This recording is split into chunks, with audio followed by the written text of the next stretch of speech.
join us. We sincerely apologize for the delay in the commencement of the interview segment. But we are here, and of course, the conversation and the fun by extension, will begin now. I'm Dominic Agbe saying welcome. Now, across Ogun State and by extension Nigeria, the global climate patterns have actually changed and does. They have rewritten the traditional weather calendar. Today we now have very extreme rainfall or even extreme weather conditions, if you may say. Now, the questions really on the minds of many is not whether whether the rains will be heavy, because in recent times we have realized that the rains have been heavy. It's not whether it will even rain.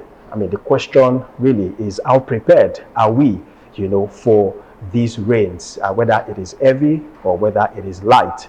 Now, these are many more we are going to be trying to provide answers to on the conversation this morning in the next couple of minutes. And joining us to provide answers to that, as well as how prepared Ogun State really is, for the weather situation, is Dr. Ola Oresoya. He is the Commissioner for Environment, Ogun State. He's joining us via Zoom. It's a pleasure having you join us on the conversation this morning. And of course, I'm not going to be doing this alone. My colleague is also here, Moses Ojonbi.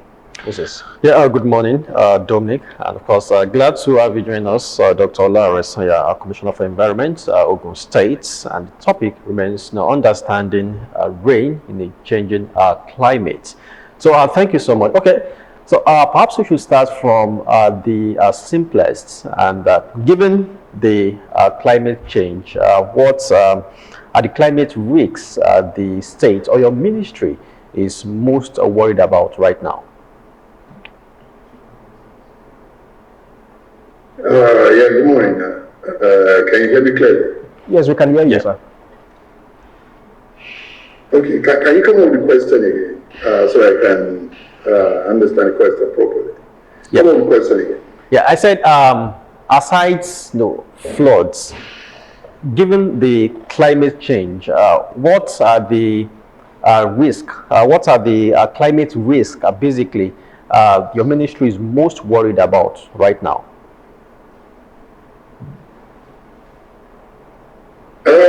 For climate change, well, in Ogun State, the first thing we have to do is to develop what climate policy is. And I think that's exactly what we have done. That's the starting point, that's the takeoff point. The policy gives the directions, and you have to go and the values, expression of your values for us in Ogun State. And understanding the policy is first of all to do what we call the mapping, the vulnerability mapping, and which we have done in Ogun State also, and understand our vulnerability in climate change. For example, in Ogun State, the number one thing on our vulnerability is a flood. Flood is when it comes to adversities or challenges that comes with climate change, the area of impact for us in Ogun State is flood, and that is the first line of impact for us. And the second line of impact for us when it comes to climate change in Ogun State is the overload, the forest reserves that have been threatened due to illegal logging and competing with farming and the rest of it. So these are two critical areas of our vulnerability. Now, then we understand what is the natural cause of this vulnerability and what are the man-made causes of this vulnerability. The first natural cause for this vulnerability for us in Ogun State for flooding. Yes, we have kind of understanding the hydrodynamics. That means our flow channels as we develop as a state, and we are one of the highest rate of human development in Nigeria right now. With the rate of human development in Ogun State, the chances that we encroach on channels, flood channels, is very, very high. And while we are encroaching on those channels, the natural flood channels, we are also removing what we call the covers, the vegetal covers, and that means the capacity for our forest to absorb oxygen reduces as we build industries. You can imagine most of the industries you see along our way going from Abeokuta to Shagamu or Ogeri, and everywhere where you see massive industries developing. You cannot quantify the total number of trees that have been removed along those lines of development. And that is reducing our capacity to absorb carbon emission. Then the human contribution to this also is coming from gaseous emission from industries. Those industries that are removing even the carbon cover, they are now also releasing a lot of ozone depleting substances, which is what we call the ODS. The ozone depleting substances are the gases like methane, carbon dioxide, carbon monoxide, and some of these NOx gases, we call them. So these are the vulnerability mapping that we find out. So the first one is the natural one. Then the man-made, the man-made ones is the one I've just spoken about right now. That means the release of excessive gases coming from industries and human settlement. So that's where we started from in Ogun State, mapping our vulnerability. Then now, after mapping our vulnerability, then we now develop what we call the adaptation and mitigation strategies in Ogun State. Our adaptation strategy, okay, some of these natural events that we cannot, for example, the tidal fluctuation that we have from the sea, not our river channels, what do we do? This is a natural event, okay? It's a natural event that happens to us. The excessive rainfall coming from weather conditions, extreme weather conditions that result from all these activities. What do we do about them? So these are adaptation strategies and mitigation strategies. How do we mitigate? How do we prevent this problem from happening? So these are part of the roadmap we have. We now have what we call the climate action plan for Ogun State that will run up between now and 2030. So from our policy, which we have done, we have what we call adaptation strategies and mitigation strategies, and that has given us what we call the climate action plan in Ogun State, which we have. We are one of the few states in Nigeria that can boast of this plan and plan of action. So now, this is July already. I mean, today, if I'm right, is the last day in the month of July. And we know that the rains are always very, very tough and heavy between maybe from May, June, July, and then, from August, we begin to have it mild, really. So how would you say the state has fared this year, during this period of seasonal rain?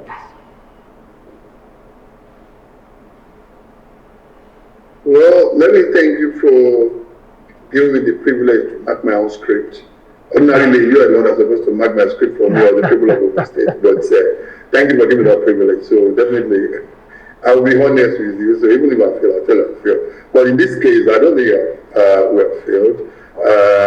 If you look at the impact level, okay, let's take from the impact level in Ogun State. How many fatality do we have from flood when we compare ourselves with other states in Nigeria, neighboring states, and other parts of Nigeria? We've not been in the map of the states that has this high level of devastation. All right, so that tells us something must have been done because we used to be on the map of the states where we have flood ravaging them and the federal government will start bringing materials and start bringing relief materials and start begging for that. But right now, we say that move away from that level. We're not in that category of people who will now start lamentations and about a flood again. So something definitely has been done. And I think we have to give thanks to God and give thanks to our governor, Prince Dr.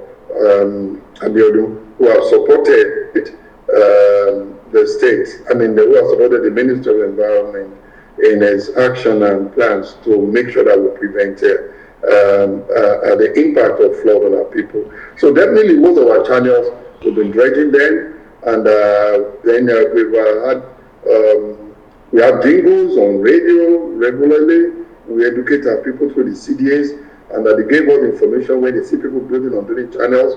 We have an enforcement team that will have been there to remove all those restrictions on drainage channels and the rest of it. So, I mean, that's said and done. Are we 100%? No. It's just an improvement. We are not where we're supposed to be yet. And if I'll be honest with you, if I'm to mark my script, I won't give myself 50% yet, because the aspiration is quite high. The standard we get for ourselves, where we are going, is really, really high. And I won't say that we're even 50% into our plan yet. But the good news is that we've moved tremendously from where Ogun State was before when it comes to flood management, and that we've improved. And there's still more room for improvement. We still have a lot to do when it comes to flood programs. And that is really, really ongoing. We are doing what we call our master plan, the drain master plan for most of our cities in Ogun State, and that is really going on. And by the time we finish the master plan, then the next thing will now be the projects to now be able to align our drainage alignment properly and develop our systems. And when we're able to do massive construction, which is probably a medium and long-term program, going to be massive construction, but we have to lay foundation for those construction works, and that's exactly what we're doing right now. Aligning our channels properly with the plans, and once those plans are on, then it will gravitate into projects, and those projects, after the projects, then we now talk about maintenance. Some of the drainage have to be concrete lined, some have to be earth channels, and they have to follow the other gravitational pull and gravitational flow.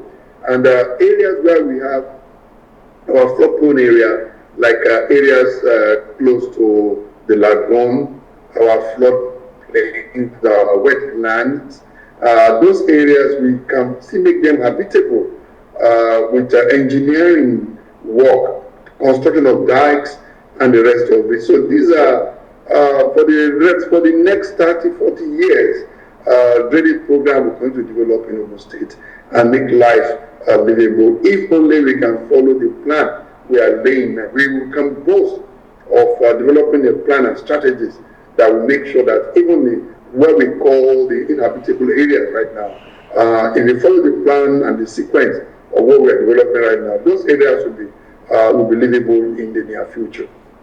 Thank you.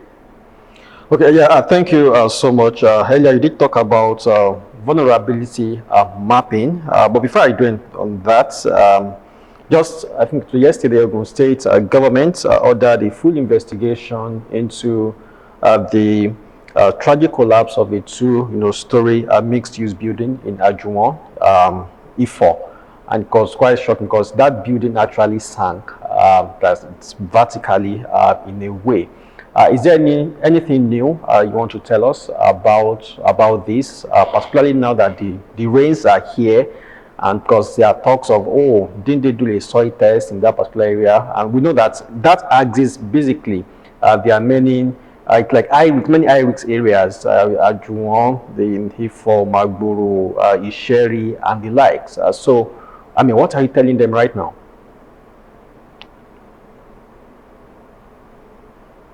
Yes, thank you very much.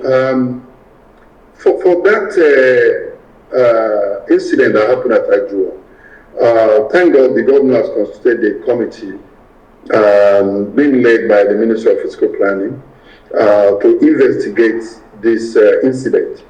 And one thing my mind tells me is that, you see, that house did not collapse.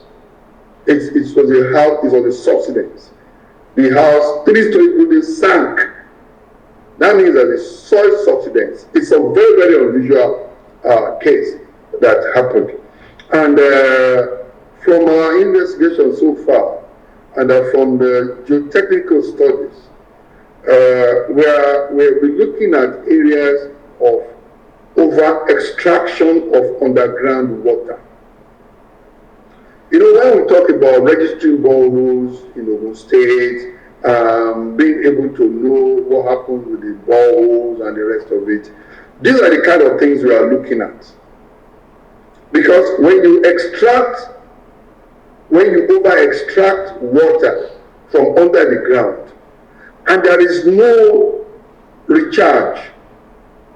For example, all the boreholes that we have, wells and the rest of it, if you are extracting 100 gallons of water on a daily basis, that place must have a replenishment of 100 gallons within the rate of flow. Okay, matters also. The rate of flow, especially in sedimentary layers, all those areas, Ajuo, Isheri, Kara, Akute, all of them are sitting on sedimentary bed. Some of them are even sitting on what we call the PEAT, pit. They are alluvial deposits, we call them. Those alluvial deposits, they are soft deposits that they are made up of decayed organic material underneath them. That is why some of those wells, you start seeing gas coming off from those wells, they start smelling, they start having like a colored water, iron, and the rest of it. Those things are sitting on pits. Those pits are still settling down. So when you now extract water from under the ground, and you are now replacing that water, there are no replenishment, you are creating void at the underground, at the subsurface.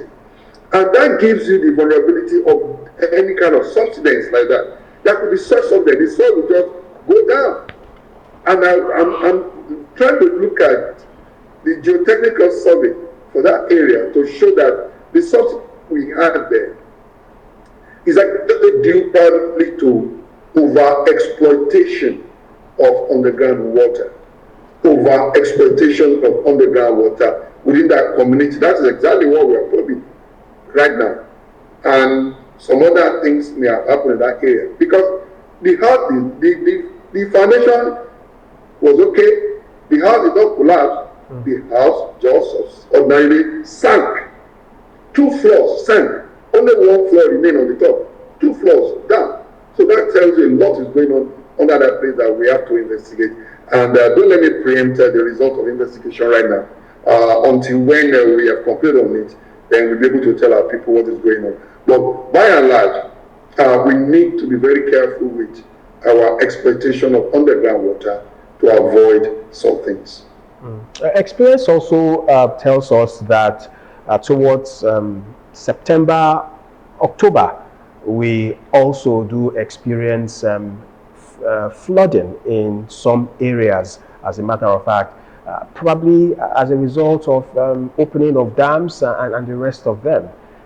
Is there a guarantee that this will not actually happen, or even if at all it's going to happen, it's going to really not be as heavy as we've had in the past as well? Yes, that it will not happen. No, it will always happen. Not because of the dam, but because of the natural events that occurs at the lagoon. And during the month of September and October, especially from September 18, between September 18 and October 25th of October, that 5 weeks belt, the tide at the lagoon or the sea is usually excessively high. You know, we have a daily tidal fluctuation. We have a high tide in the night and a low tide during the day. because of the pressure from the underground and under the sea. So the average tidal fluctuation, it's usually maybe in the night you have the sea level going to probably like about a meter, okay, or higher, or sorry, less than a meter, and during the day, that's in the night, towards a meter, and during the day to be about 0.5 or 0.3 meters. But during this 5 weeks period I'm giving you, the night log can go to almost like about 2.5 meters, and in the day to go to as much as about 1 meter. So when you have this tidal fluctuation, this kind of tidal fluctuation locks down the flow of Ogun River into the lagoon. When you have the impeded flow into the river, into the lagoon, then the river itself will find a way to reticulate itself around the wetland. When it recedes, it will now go horizontally instead of going straight. It will now start to spread. That is what leads to mangrove forest. That's what the mangrove are meant for. Mangrove, that's why you say don't encroach onto the mangrove, because the mangrove area, they are reserved to take excess water during the tidal fluctuation. So they remain wet and brackish all year round. So that it will not happen, it will happen. Okay, if you are already living in the mangrove area, all the Kara, Isheri, and the rest of it, these are the mangrove forest that people are already living in. But fine, if you must live in there, all we need to do is to obey the rules that guide you living in those areas. It will happen. Now, what have we done? But now the next question is that will it be as devastating as before? No. We did not leave our people to their fate in that area when this administration came in about over 7 years ago. You remember, the first thing the governor did was to visit the area in 2019 when we came in, and all those areas were ravaged. Remember that it was so bad that the president and then had to come and visit the place because a lot of houses were collapsed, a lot of things happened in that Sherry area. But when the government visited 2019, they promised them that we are going to do something about it. And yes, and that's exactly what we have done. All we have done, and I'll tell you what we did. We created another path for reticulation in that area. We dragged a subsidiary river there called the Oparo River. There's an Oparo River that runs across the settlement there. We dragged that river thoroughly. And the moment we dragged that river was able to take excess water that normally settle in that community. The excess water now runs through the Oparo River and allows that reticulation. The reticulation I mean is that when the water goes higher, it will come and move like a semicircle. Okay, when you talk about a crescent, it will flow into that channel, go back in the lagoon, come to the channel and go back. So it continues because there's a pressure coming from the sea. And that pressure, rather than push the water into our community of our people, it will go through that channel and go back to the river, and it continues to go in that circular form. So that's exactly what we have done. We use science and engineering to relieve our people. In the last 5 years, we've not seen that kind of impact that we had in those days again around the Sherry area. We've not seen we've not seen that kind of impact in that area again. And so what now happened, instead of our people being locked down for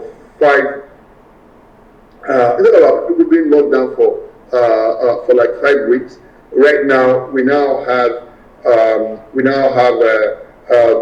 that impact probably for about 2 weeks, maximum 2 weeks, 10 days, and for this year now we are looking at even the impact being reduced to like probably like 10 days. So if you need to move out of the Sherry and the wetland area of Ogun State now, you won't need to move more than probably about a week or maximum 10 days, rather than in those days like you'll be locked up for about 5 weeks and nothing will happen. So that's exactly what we're talking about. So the government will going to do what they have to do. But the peculiarity of those settlements will continue to make sure that that will happen. That will not happen, no. It will continue to happen, but it will not have a serious impact on our people like it used to have in those days. Okay, yeah, thank you so much. Yeah, I mean, earlier you identified, flood, threatened forest reserves, release of excessive gases as part of vulnerability mapping.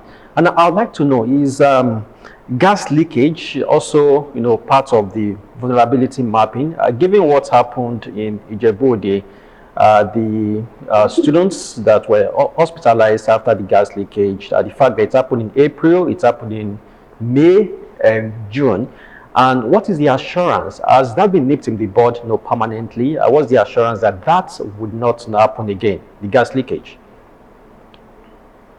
Well, for the gas leakage at Ijebu-Ode, yes, I think the final paper will be released by the government very soon. But I can tell you that we have done thorough investigation on the place, and we have a research team that did proper investigation. And what we found out is that the gas has been coming out from the ground. It's a gas that is belching out from the subsurface, from the earth crust. All right, and we've done a test, and even work is still going on in that place to now see. We have two types of gas. We have some that come from the earth crust, debris, over centuries ago. So we're analyzing the gas now to see, permit me to use the technical word for those who probably have technical mind. We have what we call the thermophilic gases and the methanogenic gases. The thermophilic one is the gas that comes from the earth crust, and the methanogenic one is the one that comes from the sedimentary layers. That means things have been deposited over some years. So the result of the gas will now show if it's coming from the earth crust, then we have a bigger problem that is just giving us some signs. But if it's a methanogenic gas, as we are finishing up the analysis now, if it's methanogenic, then we have a problem also, which we can do what we call depressurizing. It's like you have the biodegradation activities that's becoming very active, and what we now need to do is to drill boreholes around the town, and that is even showing that we have natural gas coming out from Ijebu. They will become an asset on its own. We drill pressurize and be able to extract those gases from around Ijebu. But if they are thermophilic gases, then the story will probably just have begun. Okay, so meanwhile, the schools now, from what we have done so far, the schools are a bit safer now, and we've not had such case of the gas coming out for the last few months now, because of all the activities we are doing to make sure that people in Djibouti are safe, and even the schools are equally safe. We have experts all over. We have gas trackers, so by the time we perceive any gas from our trackers, we move in with our team, and we do the pressurizing of the gas to make sure Djibouti is safe. So when the schools, resume come September, would these pupils be able to, go back to their schools? Particularly those schools that are affected in that area. Would they be able to go back to their schools and then learn from there? Okay, so let's also yes, that's exactly what I just mentioned. Okay, so let's take a look at while you were talking earlier on, you talked about the need for those residing in wetland areas and the mangrove, really, and other areas that are prone to floods, really, to move, as a matter of fact, before, before time. But as a government, really, is there a soft landing that you actually provide for these people, who actually will be moving, really, or who have moved in the past?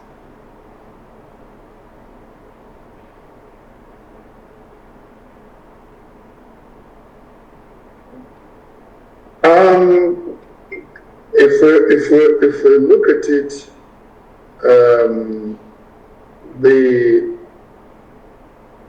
the plan we have for such people is first of all to inform them adequately well about the time of arrival of this flood. Information sharing is a critical thing that we're doing, and once people know that this flood can arrive, like we're saying now, right, from anytime from September 18, you have to be prepared to either elevate yourself. If you cannot leave that area, elevate yourself, okay? Create a new elevation in your community or in your house, or you leave the area to your another comfort zone. Taking you to IDP is not a comfort zone. Nobody wants to come and be evacuated to an IDP. That's an emergency case.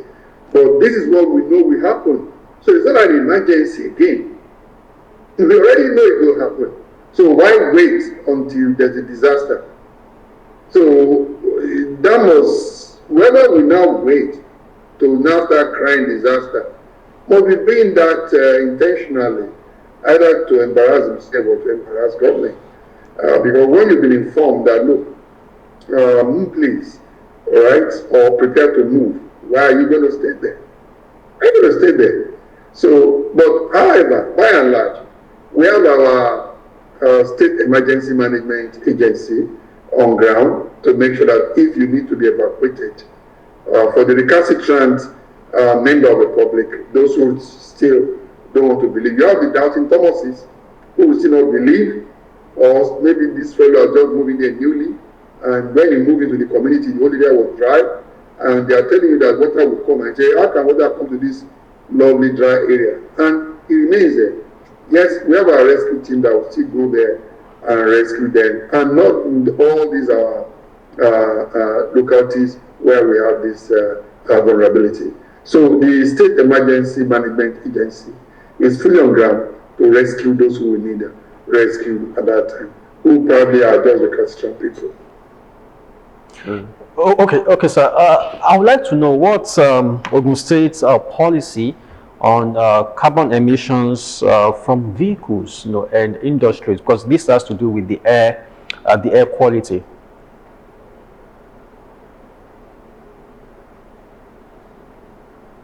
Well, our policy on emission, we have emission standards, and even our own standards are more stringent than the Israel, which is a national standard in state.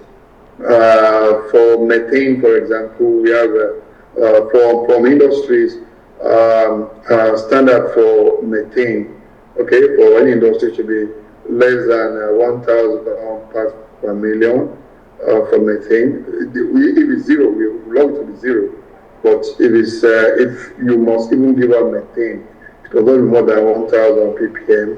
For sulfur dioxide, we have a standard. We have for spulates materials, the ppm for particulates at the 5 mm particulates and the 10 mm particulates. So for volatile organic compounds, we have all these standards, all right, which most of these industries they are aware of, and we have all our consultants that move around to get all this. Now, our policy now, we are now improving, applying technology to even help industry to comply. For all industries in Ogun State right now, we have done what we call the mapping, the emission standard emission mapping. From all of them, we have done that already. So for industrial clusters, we have done what we call the stack analysis. The stack is the exhaust where your gas is coming out from directly before it gets into the atmosphere. So exactly what you are bringing out from your industry, you are contributing to the atmosphere, we already know. We have done that mapping all over. And that's apart from the one the consultants will always do quarterly for all our industries. Even till generators in all these industries, they are stack values. We have established all those stack values.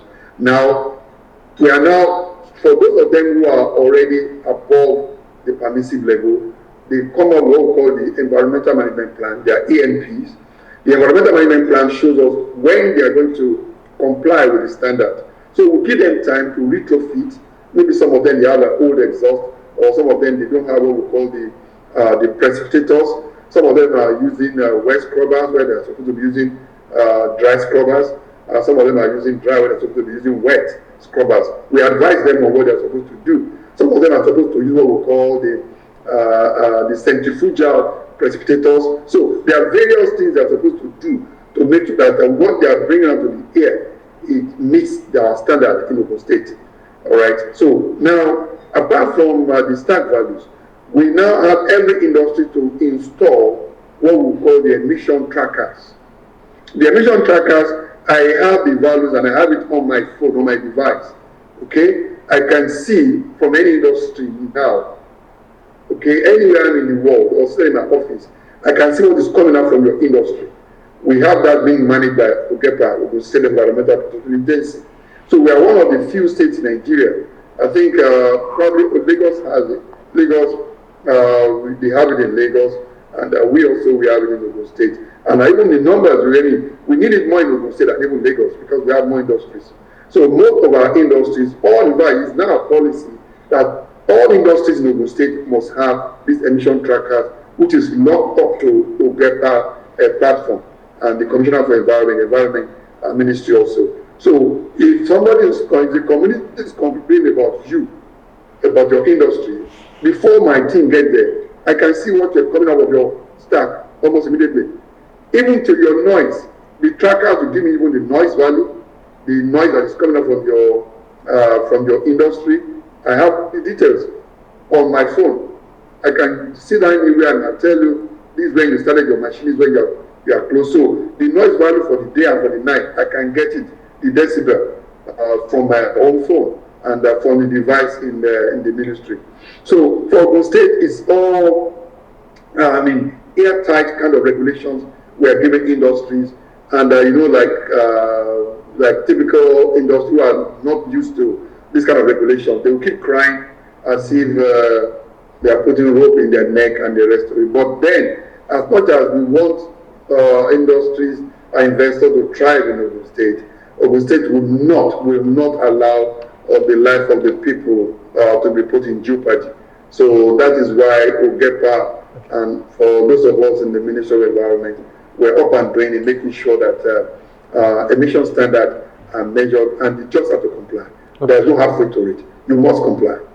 But what about vehicular emissions? Because some trucks on the road do emit this black, harmful smoke, and many of the drivers are not even aware of the harm these emissions cause. Of course, we all know it depletes the ozone layer. So is there any policy regarding that? And of course, the vehicles with worn out engines too, there's always this harmful smoke they emit. Yes, we have the emission, vehicular emission, with the motorbike and the rest of it that we do. OGEPA is also doing that. But the one thing that is that makes vehicular emission management to be a bit difficult, it's because most of the vehicles that will come through the states, they are not resident here. So how many of them do you really want to catch? How many do you really want to catch? So for our vehicular emission, what we're doing, we are focusing more on resident vehicles. vehicles that are residents in Ogun State, especially our public transport vehicles, and we make sure that we do random tests for them, and when they are found wanting, they pay their taxes. And for motorbikes, all these are one-stroke engine vehicles. You can see many of them. You start them, it's like they're moving on engine oil. You know, you see black smoke following them all over the area. So they kind of find it to make it a kind of a deterrent for them. But let's thank the who has now mostly provided electric motorbikes. Ogun State is migrating from one-stroke engine motorbikes to electric motorbikes, and which we already have close to 2,000 units. I'm sure the government will distribute them very soon, and so that we'll take away the smoky bikes from other people and give them electric bikes. So those bikes are already here in the state, all right, and then we have a recharge areas where they can recharge their batteries. They use electric. So we are so concerned with livability in Ogun State, and livability and well-being of our people starts from making sure that Ogun State remains a state without zero air pollution. So our standard for air quality is very high, and we don't want to go below that. We don't want, because we are industrialized, does not mean we need to live under a very careless, reckless air quality environment. Probably you should also talk to us about the level of compliance, really, those industries really have made as regards your carbon emission tracker, that you talked about.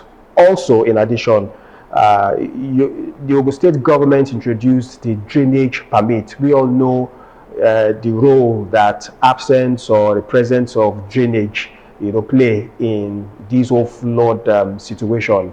So tell us really about the drainage system, the drainage permit system, and how these companies and enterprises are actually complying with this particular directive of the government. Well, the first question about the level of compliance for the air tracker. Yeah, for now I'll put that it's still growing because we just introduced it. For us in Ogun State, we have over 850 large industries that we have in Ogun State, over 850 large industries. And by our standard, our policy, all of them must have the air trackers. We have close to 6,000 commercial outlets, and there are some of these commercial outlets that must have them also. For those who are having generators above, when your generator is above 1,000 kilowatts per hour, 1,000 kVA, you must have the air tracker. So big hotels and the rest of it. So if you look at it, the level of compliance is still very low. We probably are about 20%. That tells you, and don't be surprised, we just introduced it in less than 6 months. But in less than 6 months, about close to 10-20% compliance means a lot. And that tells you our roadmap. And people don't have it. Right now it's introductory. And some people felt that it's going to reveal their secrets. They want to resist. We'll give them 1 year for voluntary compliance. After that, then sanctions will start. Okay, when they get sanctions, the compliance will become inevitable, and we're going to progress on that. So for now, it's advisory. We advise them, we educate them on why they must have it, and they get installed. But over time, as we make progress, what will now happen is that there will be sanctions. If you don't have it, you can get locked up. Okay, that was that. Now for drainage permit, yes, drainage permit has got to do with industries or areas where you have a high level of drainage, wastewater discharge. All right, that is those people that actually need a drainage permit. where you have to connect your flow to either the secondary channel or to the primary trunks.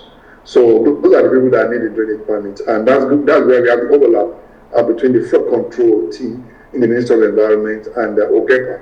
For industries that will, after they have treated their effluent within their factory, using their effluent treatment plants, then they are now have the right to discharge their wastewater into the main canal, believing that they've treated it. Those are the people that are required to drainage permit, because it is their duty of care to ensure that what they are discharging, either refuse or gaseous emission or wastewater, they must dispose them safely. So that's why they need a permit to put the wastewater into public drain, and that's what drain permit is all about. And all industries, or those who are doing, especially those with the wet process that have an effluent treatment plant, they are compelled to have that permits. Dr. Olaoresonya, we must thank you so much for your time with us this morning. I mean, no doubt, hearing you alone tells us that you really know what you are doing, as a matter of fact, and then you have a very good plans and good vision, really, for the state. And I'm sure that posterity would actually commend you and judge you, really, for the good work that you have done in your time as the Commissioner for Environment in Ogun State. Thank you so much for your time. Dr. Olaoresonya is the Commissioner for Environment in Ogun State. We've got to go, Moses. Yeah, thank you so much for watching. Nidon returns on Monday with another set of anchors. Do have a lovely weekend. Bye for now.